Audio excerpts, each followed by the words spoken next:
Girlies, I'm back. So now from my previous video you would have seen that I did a 4-week to 11 weeks pregnancy update, and now we are at 12 weeks. Do you know what, I'm so sorry, I've just realized I didn't even put a picture up on there. I will see if I have a picture of that period of time, which I don't think I have, because obviously I'm so anxious and I don't want to, jump the gun and then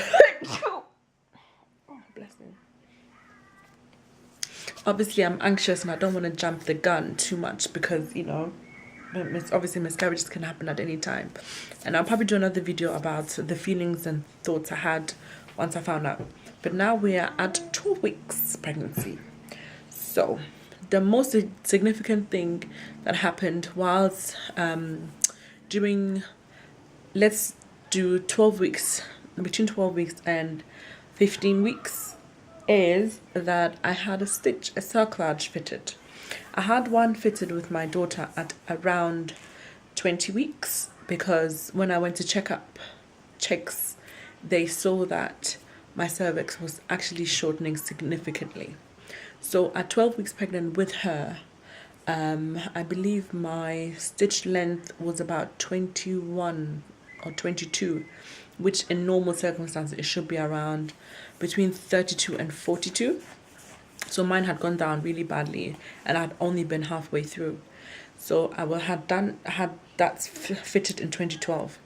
Then I had, with this pregnancy, the plan was for me to get one fitted between 12 and 13 weeks, as early as possible. So then when I went for my cervix check in the hospital, they did a check and the length was 32 millimeters, which is 3.2 centimeters.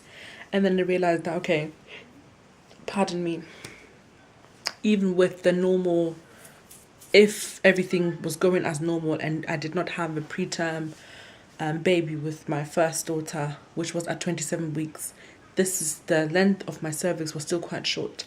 So at 13 weeks and 3 days, I had a cerclage fitted. I had a spinal done, so I was numb from about belly down. I was absolutely awake and I didn't actually mind it at all. I was looking forward to that because the fact that I could see the doctors and hear what's going on made me feel a bit more at ease.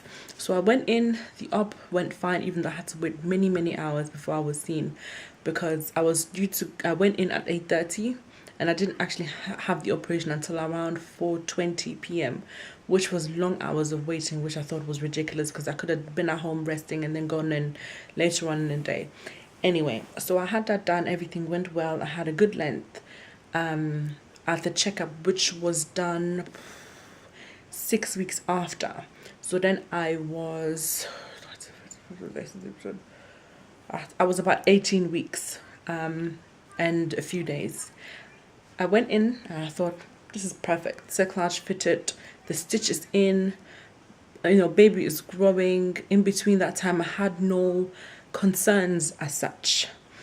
And I went in and they did the check, and then they found out that the length of my cervix had shortened significantly again. So pre-op it was 33. Post-op it had gone to 18 millimeters, which is 1.8 centimeters. And I was shocked, gobsmacked, and I could not believe it.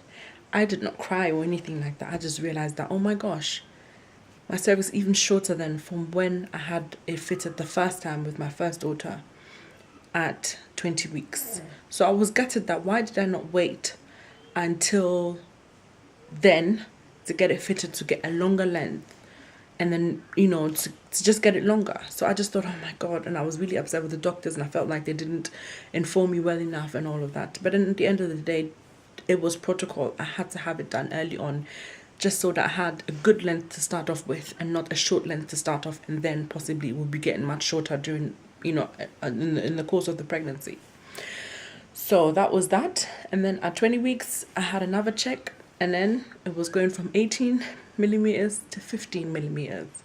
So I was like, oh my goodness, what am I supposed to do? This means I could possibly have and even earlier baby than I had before. 27 weeks I had my daughter. I thought, okay, this is great. It's not too bad. Close to 30 weeks. We were in hospital for about 6 weeks. We got out after 6 weeks. She was doing amazingly. She started breathing on her own pretty fast. She was in intensive care for about less than 2 weeks. And we were so grateful for that experience, because we really had a good experience. She has no lasting implications of being born early and all of that. So then this is at 20 weeks. The fear of this baby literally coming in the next 4 weeks. So we sat down with the doctors. They advised us that, listen, we cannot fit another cerclage in because it's not done in this country anyway. In America, however, I think it's a bit different. You could have one done if you was to pay for it, of course. So we sat down, we talked, and then progesterone. So before the op, I was on progesterone 200 milligrams twice a day. And then that didn't change, obviously, and we don't know if it actually helped or didn't help my cervix. But because it was getting shorter, and now I've gone from 33 millimeters to 15 millimeters in such a short amount of time, I was worried. Then I was advised, obviously, which I knew which would be the case, to have steroids for the baby's lung progression to be done at 24 weeks of pregnancy. So now 4 weeks ahead, this is what I had done. I remember it was a weekend, it was a Saturday and then a Sunday. I had my first dose on a Saturday and then my second dose on a Sunday, of being pregnant 24 weeks on the Saturday and then 24 weeks plus 1 on the Sunday for steroids. It didn't hurt. It's big needle, but it didn't really hurt in like the upper bum area. And I sat down for another 20 minutes, half an hour after that, and I was able to go home. I had no side effects, nothing like that, and everything was fine. However, obviously there's a dark cloud hanging over all of us, thinking that this baby might come at 24 weeks, between 24 weeks and 27 weeks, because my cervix seems to be doing whatever that needs to be done. So what did we do? We prayed a lot, and a lot of prayer, a lot of hoping and knowing that God's word will come to pass when it comes to our case. Because it's I think with me it's easier to kind of fall pregnant in the sense that it happens within the year of wanting to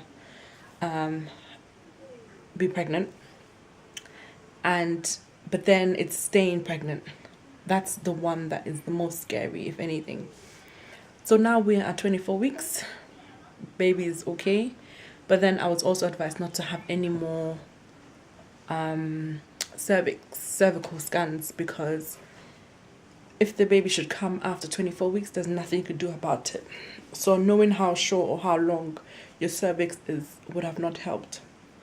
So this is now 25 weeks pregnant. Everything is going okay. 26 weeks pregnant, everything is going all right. And then at 26 weeks, we decided that I would have my baby shower, because it is the safest thing to do if this baby came soon after 26 or during 27th week of pregnancy. So my friends were amazing, and I think the weekend I turned 26 weeks, they organized everything for me at a friend's house. I had cake, I had everything. So I'm going to insert some pictures of the baby shower and everything in there, and then also you can have a look at the bump of where it is actually and how big or how small I am. To me, I feel like I'm really small, but then that's me looking at other females where they are much bigger than I am, because they have more fluid retention and all of that, and I don't have a lot of fluid. It's just basically baby. So this is 26, 27, everything was going well. I had my baby shower, I was very happy. And then before then, obviously also, which I forgot to mention, I was put on bed rest. That minimal movements and activities, I can't carry heavy things, which includes, unfortunately, my little girl as well, that I can't carry around and stuff, which I love doing. So that had to be stopped as well. And now We're now at 28 weeks, and my symptoms of morning sickness and everything came down a little bit after 24 weeks. Even though I remember on the baby shower, I was feeling a little bit sick and stuff. And then my food had gotten better. I was able to eat certain things. But for 27, 28, 29 weeks, I know this is going further and further, 29 weeks, I was okay. And I was so grateful that every week that I got was amazing to me, because I had never been more pregnant than 27 weeks. So I didn't know what to expect. I didn't know if certain feelings were normal and stuff. And obviously the baby is growing bigger and quicker.